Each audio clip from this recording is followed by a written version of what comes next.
இன்னைக்கு நம்ம பார்க்கலாம் இல்லைங்களா, நியூடிட்டி கல்ச்சர், இந்த நிர்வாகமான கல்ச்சர் வந்து நிறைய இடங்கள்ல பரவி இருக்கு, குறிப்பாக மேலை நாடுகள்ல. ஷைத்தானுடைய முதல் திட்டங்கள்ல ஒன்றுதான் ஆதம் நபி ஹவ்வா அலைஹிஸ்ஸலாமுடைய கதையை பார்க்கும்போது, வரலாற்றை பார்க்கும்போது அவங்களுடைய ஆடையை அகற்ற வேண்டும், அவங்களுடைய மர்ம உறுப்புகளை வெளிப்படுத்த வேண்டும். அவன் வந்து என்ன செஞ்சான், எவ்வளவோ டெக்னிக்ஸ் செஞ்சான். ஸோ மாடர்ன் ஷேம்லெஸ் சிவிலைசேஷன் நாகரிகங்களுக்கு ஆதம் நபியோட வரலாறு முக்கிய படிப்பினையாகவும் மறுப்பாகவும் இருக்குங்க. இன்னைக்கு இன்ஸ்டாகிராம், ஃபேஸ்புக்ல கூட இந்த நியூடிட்டி எல்லாம் தொடர்ந்து கொண்டே தான் இருக்கு இல்லைங்களா. இந்த நிர்வாண கலாச்சாரம் என்பது வந்து இன்னைக்கு வந்து பெரிய ஃபித்னாவாக மாறிக்கொண்டு இருக்கு. ஃபலம்மா தாக்க ஷஜரத பதத் லஹுமா சவ்ஆத்துஹுமா என்று அல்லாஹ் சொல்றான் இல்லைங்களா. அவர்கள் மரத்திலிருந்து அந்த கனியை சாப்பிட்ட போது அவங்களுடைய மறைவிடங்கள் வெளிப்பட்டுச்சு. சூரத்துல் ஆராஃபுடைய 22வது ஆயத். அதன் பிறகு உடனே வரக்கூடியது என்னன்னா, வதஃபிகா யக்ஸிஃபானி அலைஹிமா மின் வரக்கில் ஜன்னா என்று வருது. அவங்க சொர்க்கத்தின் இலைகளை கொண்டு தங்களை மூட ஆரம்பித்தார்கள் என்று. ஸோ நிர்வாணம் என்பது இயல்பு என்று நினைக்கல அவங்க. இப்ப இருக்கக்கூடிய மரக்கைன்னு அவங்க போல உடனே அதை மறைக்க முயன்றாங்க. இதுதான் ஃபித்ரா. மனிதனுடைய ஃபித்ரா இயல்பான தன்மை என்னன்னா, அவுரத் வெளிப்படும் போது, மர்ம உறுப்புகள் எல்லாம் வெளிப்படும் போது உடனே அதை மறைக்கணும்னு நினைப்பான். ஸோ நியூடிட்டி கல்ச்சர் என்ன சொல்லுது? செக்குலர் கலாச்சாரத்துல உடல் சுதந்திரம், உன்னுடைய உடல் உன்னுடைய உரிமை, பாடி பாசிட்டிவிட்டி, நோ ஷேம், இந்த துணி, இந்த ஆடைகள் எல்லாமே சோஷியல் கன்ஸ்ட்ரக்ட்ஸ் தான். நியூடிட்டி வந்து நேச்சுரல், பிறக்கும்போது அப்படிதான் பிறந்தான் அப்படி எல்லாம் சொல்லுது.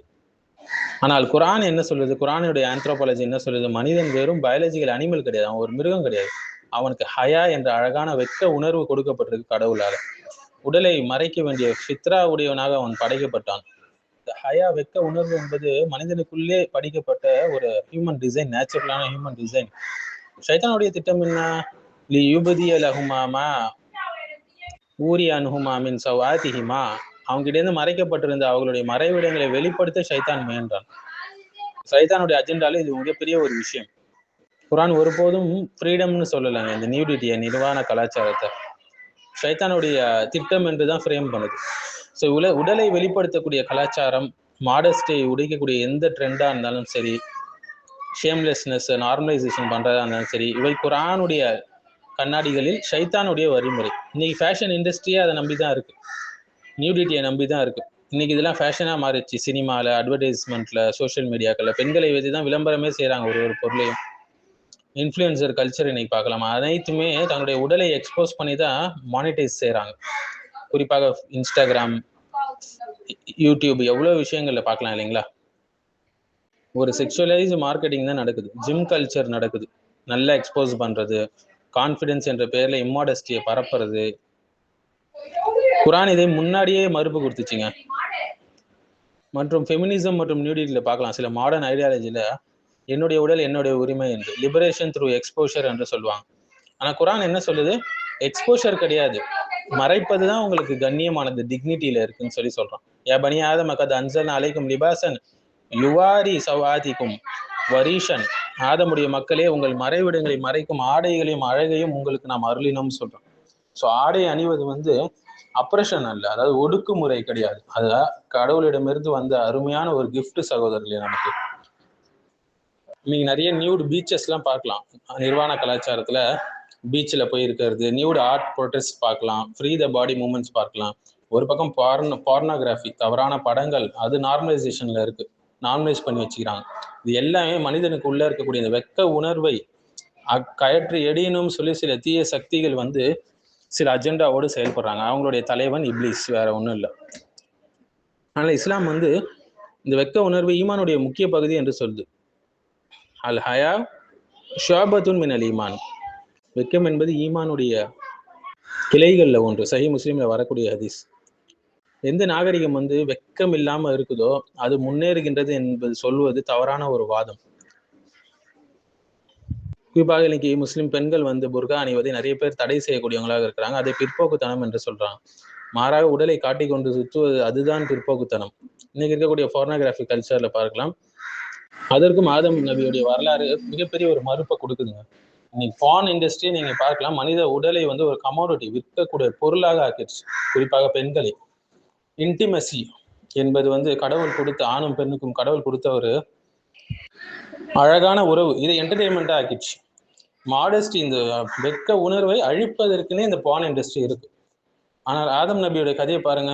தங்களுடைய உறுப்புகள், மர்ம உறுப்புகள் வெளிப்படுத்துற அந்த இது வந்த உடனே உடனே கவர் செஞ்சாங்க. உடனே இதை மூடி மறைச்சாங்க சொர்க்கத்தில் உள்ள இலைகளை வச்சு. இதுதான் ஃபித்ரா, இதுதான் இப்படித்தான் வந்து கடவுள் வந்து ஒவ்வொருத்தையும் படைச்சிருக்காரு இயல்பாக. ஆனா ஃபித்ராவை கரெக்ட் பண்றதுக்குன்னே இந்த போர்னோகிராஃபி இன்னைக்கு இருக்குது. ஒரு பக்கம் எல்ஜிபிடிக்கு பாருங்க, நியூடிட்டி பரேடு போறாங்க, பப்ளிக் எக்ஸ்போஷர் பண்றாங்க. இதை பெருமையாக நினைக்கிறாங்க. Public nudity, fetish exposure, shame removal politics. So Al Quran வந்து ஹயா என்ற வெட்க உணர்வை வந்து எதெல்லாம் அழிக்க நினைக்குதோ அந்த நாகரிகம் சீக்கிரமாகவே அழிந்து விடும் என்று சொல்லுது. லூத்த சமுதாயத்தை பாருங்க, அவங்க கிட்ட அந்த வெட்க உணர்வு இல்லை. ஆணும் பெண்ணும் பெண்ணும் உறவு கொண்டாங்க. கடைசியில அல்லாஹ் அவங்களே அழித்து விட்டான். என்ன சொல்றாங்கன்னா, மிருகங்களும் தானே இதுவா இருக்கு, நிர்வாணமா இருக்குன்னு சொல்லி ஒரு ஆர்குமெண்ட் வைக்கிறாங்க. அப்ப மனிதர்களுக்கும் இது நேச்சுரல் தானேன்னு சொல்லி சில நாத்திகவாதிகள் வைக்கிறாங்க. ஆனா இஸ்லாம் என்ன சொல்றது, மனிதன் வந்து மிருகம் கிடையாது. மனிதனுக்கு என்று ஆன்மா இருக்கு, அவனுக்கு வந்து நெறிமுறைகள் இருக்கு, வெட்க உணர்வு இருக்கு. ஆதம் நபியுடைய வரலாறு வந்து இதை தான் எஸ்டாப்ளிஷ் செய்யுது. ஸோ மாடர்ன் செக்யுலரிசம் என்ன சொல்லுதுன்னா, ஐடென்டிட்டி இஸ் செல்ஃப் டிஃபைன்ட் என்று சொல்லுது. ஆனால் குரான் என்ன சொல்லுது, மனிதர்களுடைய நேச்சர் வந்து டிவைன்லி டிசைன்டு என்று சொல்லுது. ஆதம் நபி வரலாறு வந்து மனிதன் வந்து வெறும் ஒரு உயிரினம் என்று சொல்லலை. அவனுக்கு என்று வெட்க உணர்வு இருக்கு, மரியாதை இருக்கு, கண்ணியம் இருக்கு, மறைக்க வேண்டிய உறுப்புகளை மறைக்கக்கூடிய அந்த இயல்பை அல்லாஹ் கொடுத்துள்ளான். ஆனால் தான் ஆதமும் ஹவாவும் என்ன செஞ்சாங்க, மறைவிடங்கள் வெளிப்பட்ட உடனே அதை மூட முயற்சி செஞ்சாங்க. ஆனா இன்னைக்கு இருக்கக்கூடிய நவீன நியூடிட்டி கல்ச்சர், போர்னோகிராஃபி, வெக்கம் இல்லாத வெக்கக்கேடான இந்த ஃபேஷன் இண்டஸ்ட்ரி, இந்த பாடி எக்ஸ்போஸ் பண்ற ஐடியாலஜி, இது எல்லாமே இந்த ஃபித்ராவை உடைத்து இப்படி வெளிப்படுத்துறது தான் சுதந்திரம் என்று மாற்ற முயற்சி செய்யறாங்க. பெண்கள் கண்ணியமாக இருப்பதை அவங்க விரும்பவில்லை. அல் குரான் இதை சுதந்திரம் என்று சொல்லாங்க, ஷைத்தானுடைய பழைய திட்டத்துடைய தொடர்ச்சி என்றுதான் சொல்லுது. ஆகவே இஸ்லாம் வந்து வெட்க உணர்வை வந்து மனிதனுக்கு கொடுத்திருக்கு, மனிதனை கண்ணியப்படுத்தியிருக்கு, ஈமானோடு தொடர்பு படுத்தியிருக்கு.